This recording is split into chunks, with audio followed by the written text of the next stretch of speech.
right, I think we can start. Thank you all for coming. Thank you to many of you who were attending workshops yesterday. I hope you learned something new. I'm talking to you, but I'm also talking to the Facebook audience. We're live now, I hope. Before I start my talk, let me just quickly remind about the agenda. So my talk is first, I will talk about the vision. I will mostly feel like a politician promising you stuff. Then we will have a talk from Szymon. Szymon came to us from Krakow. He is a known member of the .NET community, and he is an advocate of messaging stuff in the .NET community. And a lot of the stuff we are doing in the Rails Event Store is actually an inspiration from the .NET community.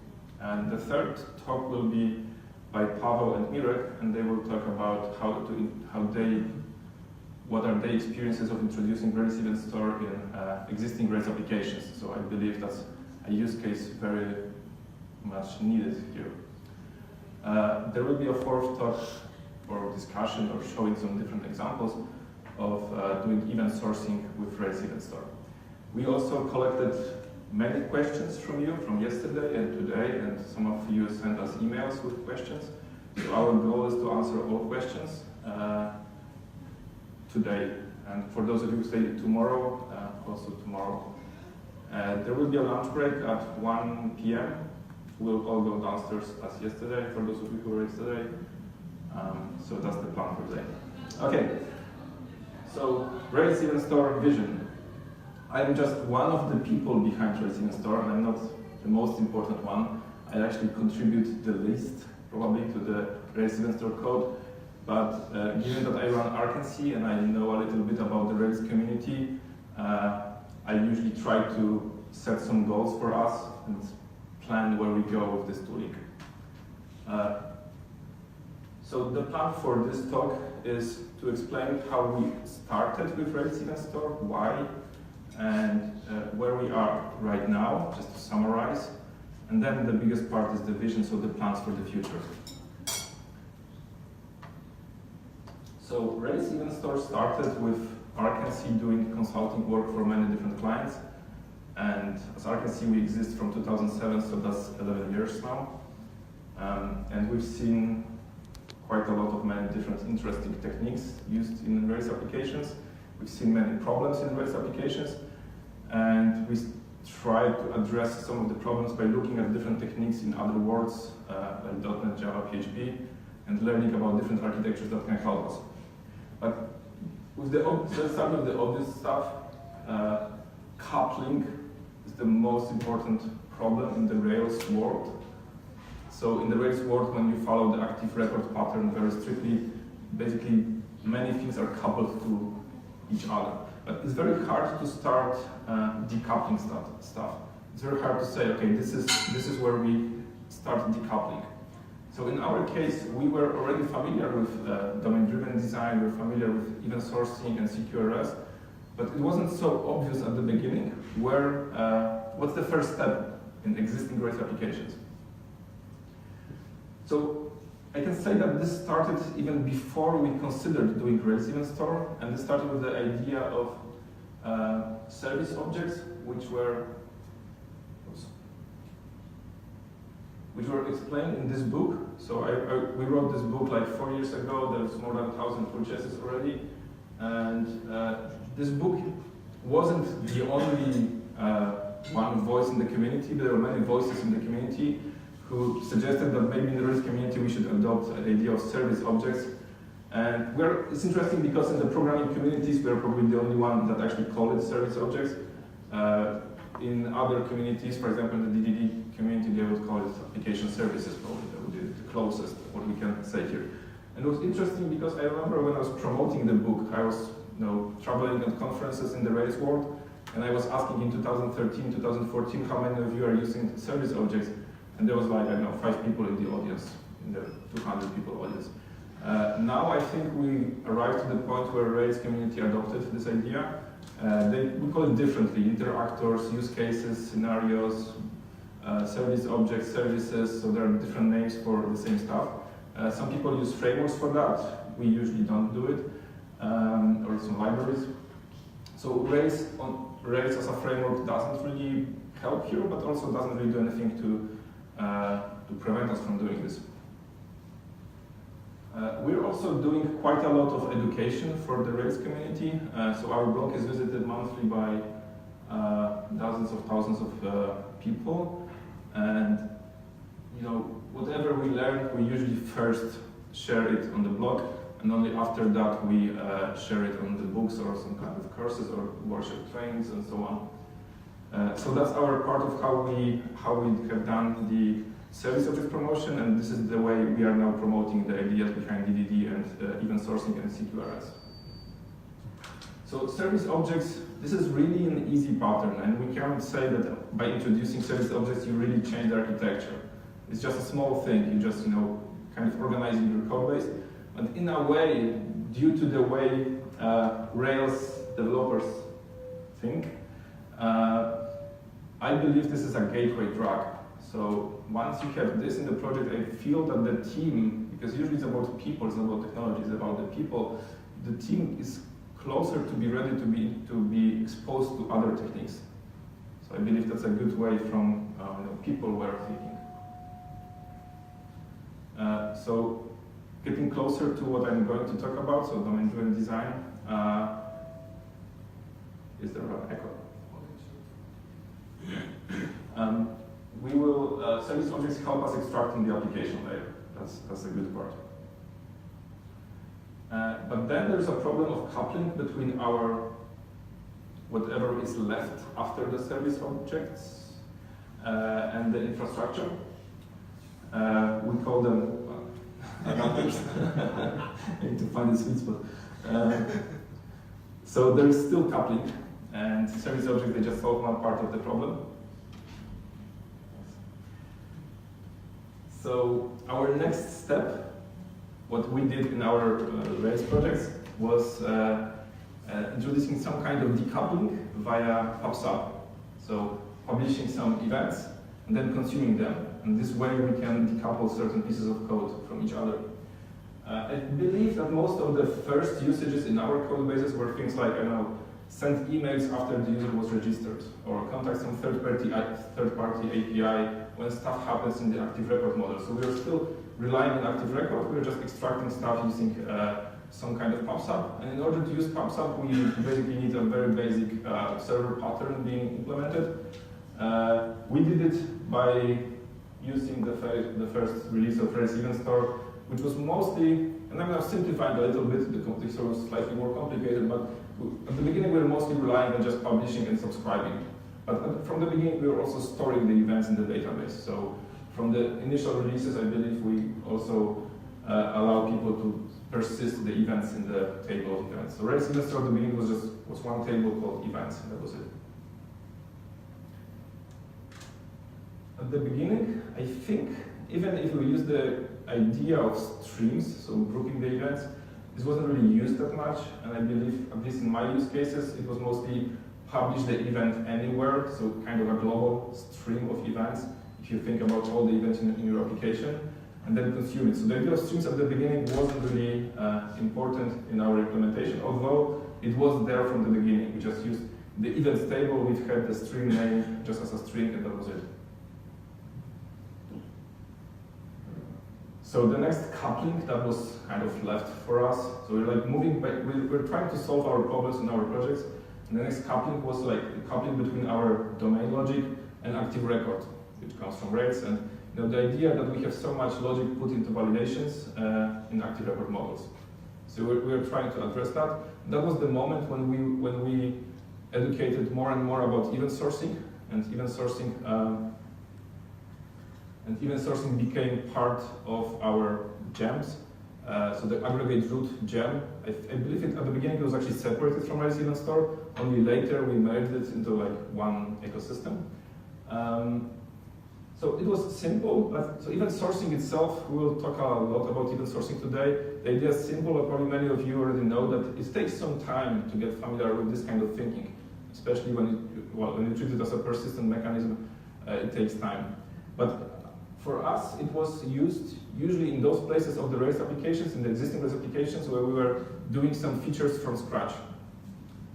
So as far as I was following our projects, I noticed that we were using event sourcing only in those places where we were just building some new models, new objects. It wasn't that easy to introduce event sourcing in existing places, at least not immediately. Yeah, so far, all of our journey was driven by legacy needs. And Rails Event Store was driven by that. But then we started focusing on greenfields. That was like, 2 years ago, we started thinking more, would it make sense to start a new Rails application and immediately from the beginning use Rails Event Store? That started because we've had one project. It's the project where I'm now working on, which was started from the beginning with Rails Event Store. And actually along the way, we noticed what is needed and we kind of enriched the Rails Event Store ecosystem with new techniques or new code behind Rails Event Store, just to make it easier. And also this project where we were using it, it was using microservices. So that was also kind of our first experiences of how this tooling fits in the microservices infrastructure architecture. So focus on greenfields, that was one idea where Rails Event Store got better and better. And the other idea is focus on prototypes. And Rails is a prototyping world. So Rails is mostly used to quickly scaffold something, quickly show to the client, quickly go to the market, put some device on top of it, and show it to the people and see if people are using it or not, so they can do marketing and sales around it. So Rails is really, Rails and prototyping is so close to each other that it's hard to actually think in other ways. Which is interesting because in other communities for many years, there was not as big focus on that as in Rails, and I think that was the part that made Rails popular among other programmers. So I was a Java programmer in 2004, but I was attracted by the idea that we can create web applications within 1 hour instead of the 5 days, as it was the case in the Java world before. So before I configured all the XML files, it took like 5 days. Yes, so it was all driven by urgency, needs, and also there were some early contributors. There was Andrzej and his teams from Berlin, I believe, and they started to contribute some interesting concepts to the Rails Event Store Jam. Andrzej had a talk at the last Wrocław RB, and the talk is recorded if you want to hear about his extensions and his team extensions to the Rails Event Store. So they started like using it really heavily. It was used in big production systems by then. There was Pierre, who introduced the idea that we can use Rails Event Store with Mongo as a database behind it. There was Joel, who started using and combining Rails Event Store with the ROM ecosystem, and we have now a ROM adapter. So there are lots of smaller contributions too, but the main idea was that we learned that people are using and relying on Rails Event Store in production systems, and there is more and more systems running with Rails Event Store. And for me, so it was interesting that when we manage such an open source ecosystem, it's an interesting fact that we usually don't know how many people are actually using it. It's very hard to find out about it. So it was interesting that when we were announcing RailsCon, many people were contacted us for example, from the United States, and they were saying, hey, it's too far for us to travel, but just to let you know, we are using Rails Event Store. So that was interesting to see, like, we had no idea about that, and it puts more responsibility on us. Yeah, so Mongo was introduced. Then we've had like another needs. It was from our own needs. Like, can we visualize the events in a nice way? And then we introduced the UI for events, and it's called Event Browser. It's implemented in Elm, because we can. And this is working. Some projects rely on it. I believe it's mostly for, I would say, for developers at the moment. Like, you can just nicely see what are the events and what are the streams, right? That's the goal right now. Yeah, so Rails is now possible to use it from scratch. We have even some idea of kind of like scaffolding. It's a very early phase, I would say. but you can generate the directory structure for a new bounded context, for example. The idea is to extend this approach and to put some more generators. And we all know that in the Rails world, the generators, they have bad fame overall, but they have also educational purpose. So we can allow people to use generators just so that we can help them with, doing the simple stuff of configuring the paths, the auto-load paths, and so on. So this was important that we do it. And the truth is, we are inspired by DHH here in terms of how the project is run, because Rails as a framework, it's a known truth, I believe. It is driven by whatever Basecamp needs. So one project is kind of the benchmark for all the Rails framework on its own. So for example, just I believe yesterday or 2 days ago, DHH introduced active text to Rails. That's a new thing, and it's basically extraction from Basecamp. And that's similar what we do with Rails Event Store, is that it's driven by our client projects. So the difference here is that we have more client projects than Rails just has Basecamp. Obviously, it's a simplification. There is more than Basecamp, but in our case right now, all of our active Rails projects that I can see are using Rails Event Store. So we are relying on it very heavily. Okay, so where we are with, we can use it in legacy systems. So that's like that's for me, obviously technically it doesn't really make a huge difference whether it's a legacy or a greenfield, but given from our perspective, it's important how we do the education. So how we teach people how to use Rails Event Store. It's a different use case when you introduce Rails Event Store in an existing system where you have active record models. And it's important in what steps you're introducing it. I believe it's safest to start with just publishing the events, for example. But in greenfields, you still use the same library, but now you're free to use event sourcing from the beginning, for example. So it puts a different perspective. Where we are as a community. So I believe community is like the most important part if we want Rails Event Store to grow. And Rails Event Store on its own, if you look at the code base, it's not really such a big deal. It's not really that complicated. It's not really something that you wouldn't be able to implement on your own. So it's not only about the tooling. It's not our plan to make projects dependent on Rails Event Store and lock someone to Rails Event Store. Our idea is to introduce the techniques like event sourcing, like CQRS, and like domain-driven design, and make them popular in the Rails community. That's our actual mission. We've run workshops, like yesterday. There was a one-day edition for the first time. Usually we have 2 days edition. And we already did them several times in Wrocław. There was one edition in Lviv, Ukraine. There was one edition in Berlin, Germany. And there was one edition in London, in the UK. We are planning some next ones. There are some, for example, in Lviv, it was actually organized mostly by the local Lviv Ruby community called Pivorak. So we are trying to be in close contact with Ruby user groups to help us organize the workshops.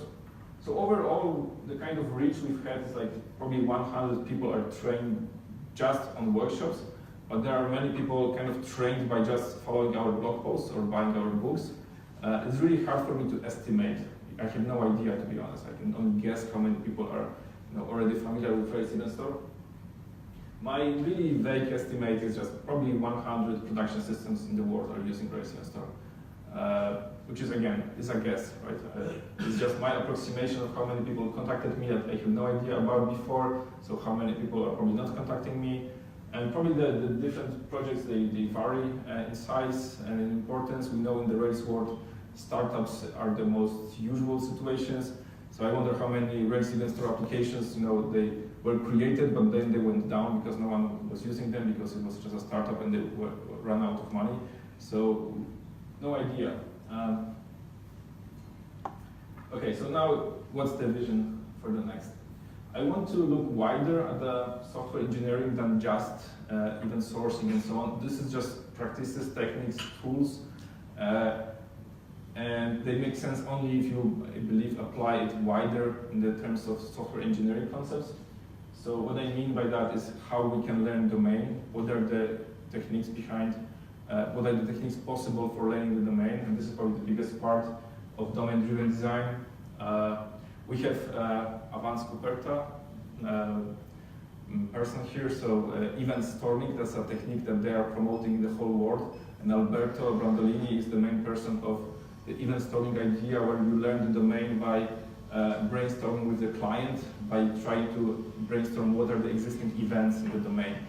And just by coming up with the events, you learn about the domain, you learn about what are the possible aggregates, process managers, and so on. And it's surprising and impressive how popular event storming became. Like Alberto did an amazing work in the whole world. He was like traveling constantly. Even in Wrocław, I believe he was at least 2 times that I was participating, but probably more. So he's like everywhere. And there are already other people promoting event storming. We are promoting event storming. Although in our use case, as probably some of you know, we are a remote company, so event storming is not that easy to do frequently. We try to do our client meetings and then use the situation for doing event storming. For some of our clients, we actually do them several times. I know there are many companies right now building event storming kind of techniques being used through the web UI. So there's really a lot of stuff going on in this world. And we want to support this movement as well. I'm inspired, and I think we are inspired by some tooling that is created that helps gather requirements, gathering requirements, and also helps building or even generating some prototypes just based on the results of event storming. So it's not about building actual application, but building prototypes just so you can maybe click on that, or maybe you can generate the API. There's a company and there's a tool which, based on event markdown, creates a working Docker image which runs the API generated in Node.js. So given the tradition of Rails and scaffolds and generators, I think it's an obvious use case that in the Rails community we should have the same. So that's one part where I see where we want to go. So we want to allow faster prototyping with Rails and Rails Event Store based on the events declaration. Gathering requirements is also like a super difficult topic, and we are doing client work all the time. I know how difficult it is to track where we are with the requirements, to have to give the client kind of a knowledge what's already in the system. And I believe events as part of the code, and code never lies, is a big part of making something visible to the at least slightly more technical clients, give them some visibility of what is already happening in the system. So we want to visualize the event flow. We want to visualize it like even in the runtime, when you show them what is happening in the system. It's surprising how just the simple tricks of the way we are naming events in the past tense, and we use the business vocabulary there, it's surprising how much it helps actually communicating with business clients. They understand this language. So it's not a holy grail, but I think the people behind event storming, they kind of discovered a small trick that makes the communication with the business much, much easier. Okay, now some more promises right now. So now I'm in the politician mode. I can promise you everything. But obviously, I want to be serious here. As I can see, we're heavily involved in that, right? So whatever we need, we will build anyway. So some of this stuff will appear probably within the next year. Some of the stuff I will tell about probably will appear within 2 years. This is not easy work. So, and obviously we are doing work on Rails Event Store kind of like apart from our client work. So client work is always more important. I can tell you like from what I will need in my current project. I will need console, this kind of like Rails console.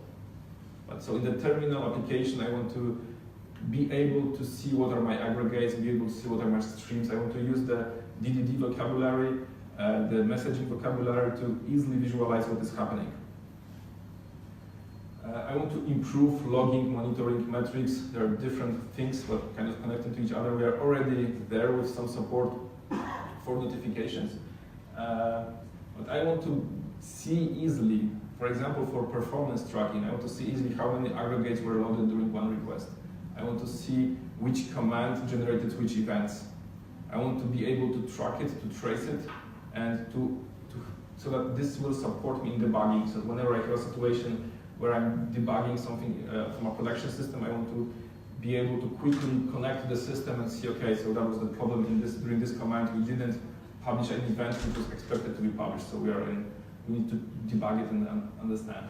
So all the tooling here is important, and at the moment, I believe we are quite good, but there's a lot of work to be done in this area. Command sourcing and replaying. This is a new thing for me. If you listen to my podcast or read our RKC blog, I've been talking a little bit about it.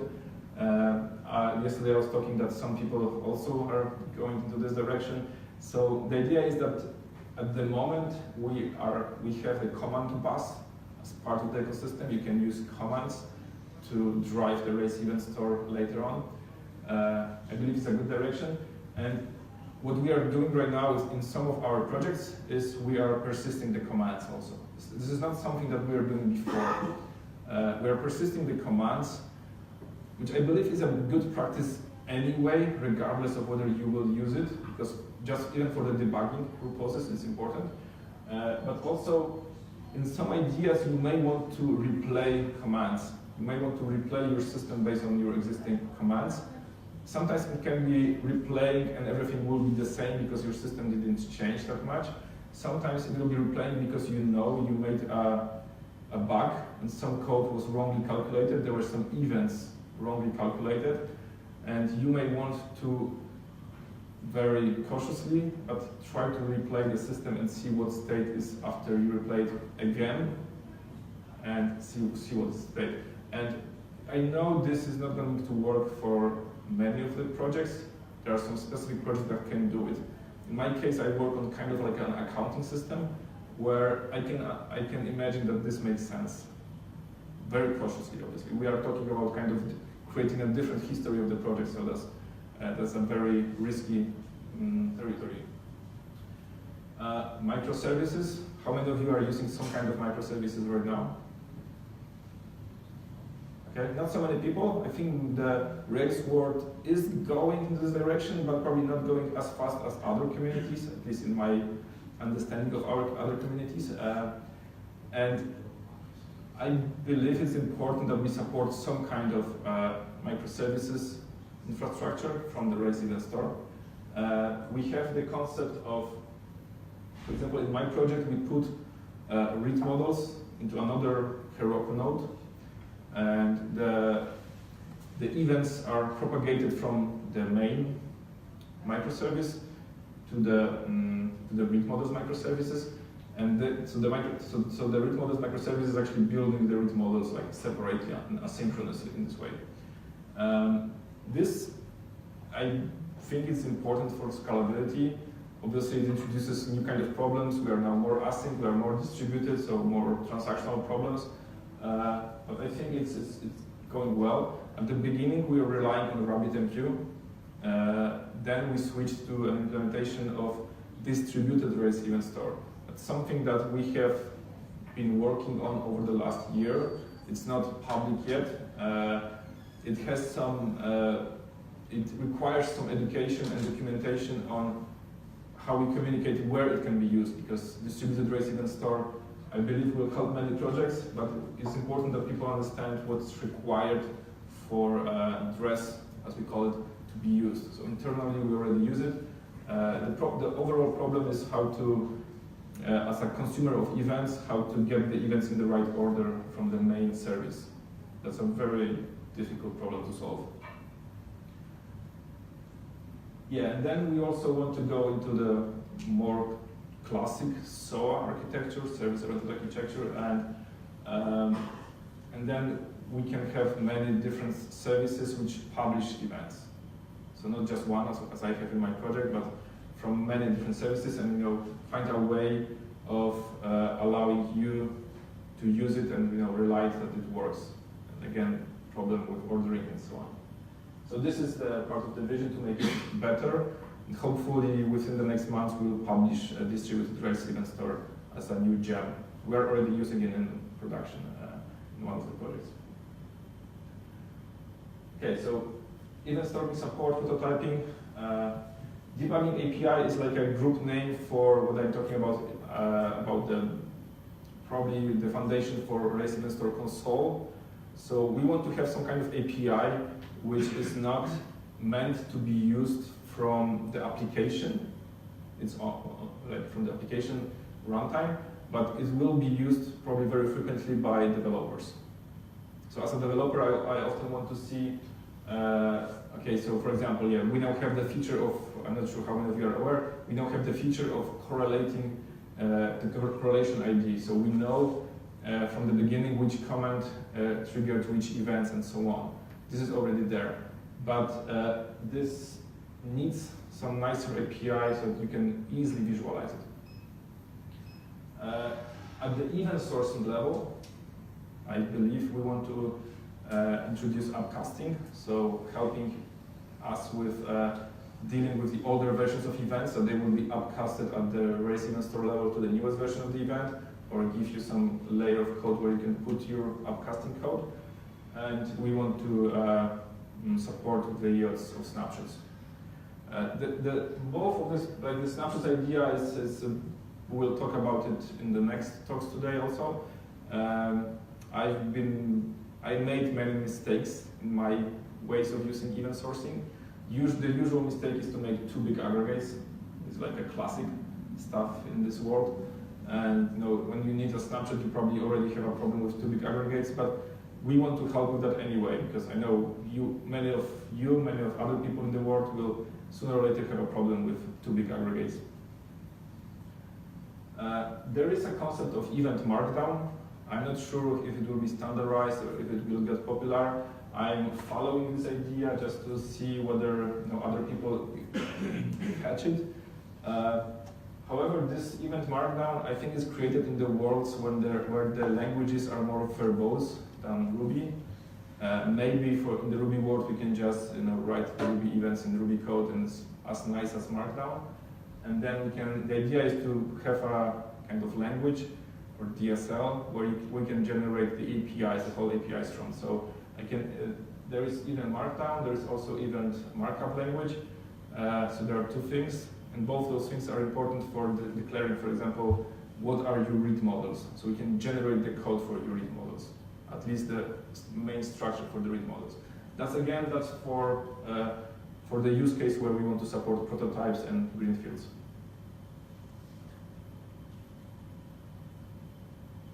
Yeah, so logging, monitoring, track everything that happens and how long it took. Right now in our project we spent a significant amount of time just seeing where our code, where runtime we spend too much time. So basically it's performance tracking. And I can see that better tooling will help us, so we'll introduce it for sure. And also tracking anomalies probably is not something that would be very difficult.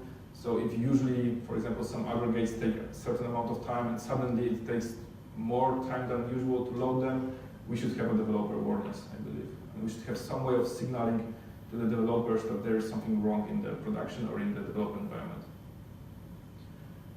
Rails Event Store console, I believe the first versions, the first releases will be based on Rails console its own. We'll just load some maybe the debugging API code so the Rails console will be already working with our API.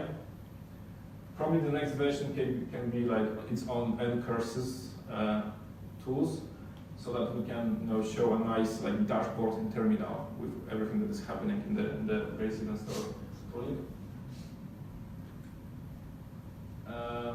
I believe we need some kind of tailing logs just oriented on the Rails Event Store. So again, what events are published, how long it takes, what are the correlation right now, what's the request ID, for example, I think we need. And this is a big one. So I'm talking more about how to make Rails Event Store more popular, but it's a big part of the vision that we want to attract people who are building new applications, and they start with Rails Event Store from scratch. So right now in our repository you will find one starter app.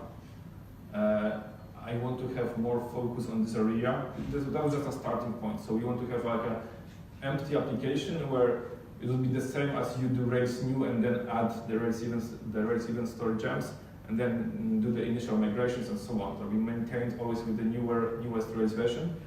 But that was just a starting point. My vision, this will take years.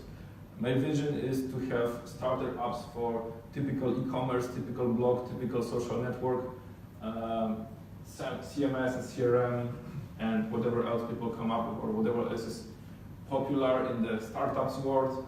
So maybe Uber for anything kind of app, so that we can show the patterns, but maybe we can also give the starting points. So it's one thing is education, show how the structure can look like. But other thing is actually, I do believe that people can use it as so that they git clone, or they just fork the repo, and then they will just use it as a starting point. They already have a working application with tests, and then they can build on top of that. So in those applications, I believe we will introduce like the examples, structural bounded context of read models, so that everything is in there for people to just take and extend. I believe that's a big one, and to be honest, without the support of people in the community, we will not be able to do it. So it's more like we will probably introduce like one of those, maybe e-commerce. We work quite often with e-commerce applications, but no, this will need more movement probably. So our other marketing activities needs to support this so that people can contribute here as well. Yeah, and the idea is that they are fully working, even to the point where maybe we want to have them Heroku deployable from the beginning, for example. Heroku is popular in the Rails world, or I don't know, if Docker keeps being important, maybe Docker images will be there for that. Kind of MVP-like, so obviously that would be like the basic e-commerce application, not some super complicated stuff. But what's important, fully tested. Maybe we will even configure mutation testing so that people can use it, but that's a different idea. I think that's the goal for the next years, that at some point we will provide this replacement, where obviously Rails will be used under the hood, but we'll have our own like gem called REST, where you just generate an application using REST new with some kind of configuration, some kind of event declaration, so we can build some scaffolding from the beginning. And I'm also, many people ask whether Rails event store is only for Rails. And for those of you who are familiar with Rails event store, you know that it's just a thin layer on top of Ruby event store. So it's actually Ruby event store that is the big one. But knowing a little bit about marketing, I know how important it is just to position ourselves that it is for Rails. So we want to attract like the Rails community. But if you want to use Hanami with Rails event store, if you want to use something else with Rails event store, actually with Ruby event store, it's almost for free. Like, there's nothing really preventing that. And now the last part is the business side of Rails event store. I don't believe in open source being sustainable when there's like no commercial support overall. People need to be paid for that, and I want to explain how we see this ecosystem and where I see Arkansas as part of it. First of all, it's super interesting to see, and that's part of what I would say my vision, is that there is a big domain-driven design community. There is a big CQRS community and even sourcing community. So they're in different communities in different languages: .NET, Java, PHP. And it's interesting that we all know here, right? Maybe Shimon doesn't know, but we all know here Ruby is the best language, right? Ruby is the most elegant language. Ruby is the least verbose language. We do Ruby for a reason. We are usually not forced to do Ruby. It's our decision. We love Ruby here. And it's interesting that when people see how Ruby can be used with DDD, and they come with DDD knowledge, for example, it is attractive to them. So, and we already have like recruitment conversations right now with people from other communities that they are attracted not only to Ruby itself, but how Ruby can be used with DDD. So that's a big thing from a business perspective for companies that want to attract new developers. And recently I've heard stories like, for example, that companies rewrite from Rails to Elixir just for the sake of recruitment. right? Because Elixir, is a big deal for some people, and they just recruit so that people can do kind of like unimportant stuff just because they can do it in Elixir. And I'm not trying to bash Elixir here. It's just I know from the business perspective how new technology matters, and Rails is not the cool kid anymore. So we need to attract with something new. And I believe our Ruby combining with DDD can be this attraction, and not only for new developers, but for experienced developers. So we have a hook right now that we can use to attract people from other communities to do Ruby. So I strongly believe that this will be bringing some of the people. And usually, when you take one person with 10 years of experience from .NET or Java and bring them to Ruby, that's like another role model, and they usually bring more people. So they bring those people that we need, so people with experience. The same happened when Rails was introduced. People didn't jump to Ruby, they jumped to Rails. I was a Java developer who jumped to Rails, or who jumped to Ruby because of Rails, right? So that I see the same happening, and I want the same happening to happen with DDD and Ruby. There's another thing, because RKNC, obviously we have a business model around Rails Event Store. We have a business model around us doing domain-driven design, CQRS, and event sourcing. We made Rails Event Store popular enough that we, as not a big company, there is just, how big is RKNCnow.com? 13 people at RKNC, so we cannot even handle right now all the clients that want to do Rails Event Store, and they're contacting us because they want to do Rails Event Store based applications. So I'm not talking like, hundreds of clients. I'm talking, but it's enough for us that we have, more than 10 clients, and we just can't handle them. We can't help them easily. We can support them, maybe we can have some Skype consultations, but it's still not enough. And with the trend growing, we are not able to support them. So that's one way where I can see the business ecosystem growing. Like, I know you're representing here other software companies, software houses, or freelancers, and Rails Event Store, I believe, will be there. And if you want to be positioned as one of the other companies who are doing Rails Event Store, we can help you prepare for that. So let's talk. And it's important, usually those clients are really good clients. They really care about the code quality. They don't just come for Rails Event Store because of some marketing, because we don't really have that good marketing. They come because they're already trained and educated with DDD, for example. They understand why they need it. So they're really good quality clients. Also, I believe some of you will try to convince your colleagues in your teams, in your companies, to use Rails Event Store more and more, not just for the sake of convincing by using force, but just by showing that this can help your projects. And in a way, it's also in our interest of the Rails Event Store ecosystem interest, and RKNC interest. So this is also part of our business, and we want to help you to train other people. And as a small group of RKNC developers, at some point we don't scale, and we are not able to help everyone. So we want to rely on people who we can help them, and they will train and prepare the next people. And the last part, we are already working and designing an online courses. So we know that in this kind of events, obviously we can get to a limited number of people. We are live on Facebook, so the recordings will go further, but the future is in all the kind of online education. So in online courses is the big part. So we are already designing and thinking and structuring how we can share the knowledge around Rails Event Store. And again, it's not really about Rails Event Store, but for example, a course about event sourcing in Ruby. That's something that I believe would be important, and once we have it, more people will come and be educated, regardless of whether they will use Rails Event Store or some other tooling for event sourcing. It's not really as important here. Thank you for coming to this conference. I hope you will enjoy the other talks. Our goal is to answer all your questions today. So there will be a Q&A session at the end of today. Thank you.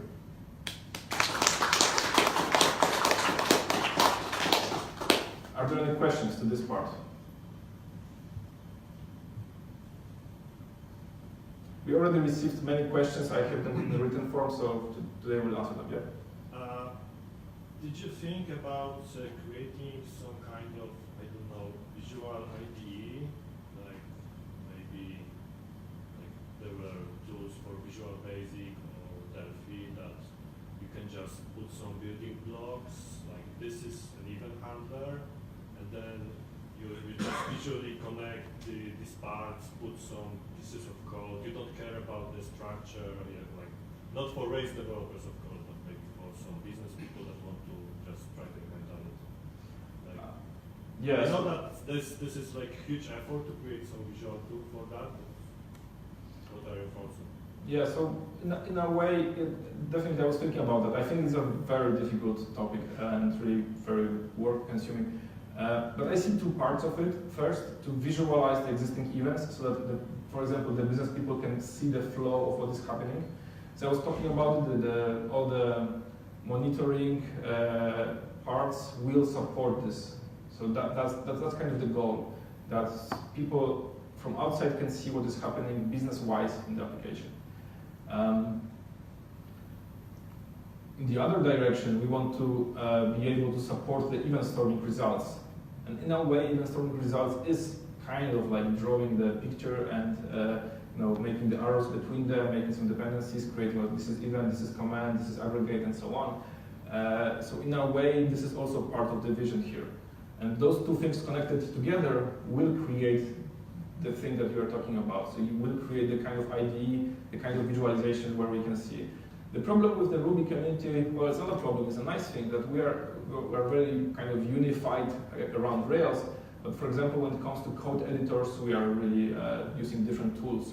So one idea would be to support some kind of editor agnostic tooling, maybe some kind of server running in the background, and then be able to show it in Vim, Atom, RubyMine, whatever else people use for developing in Ruby. So definitely that's the direction. Maybe in the end it will end as a new kind of IDE, but that's really a huge topic, and I don't believe it will happen in the next 3 years, for example.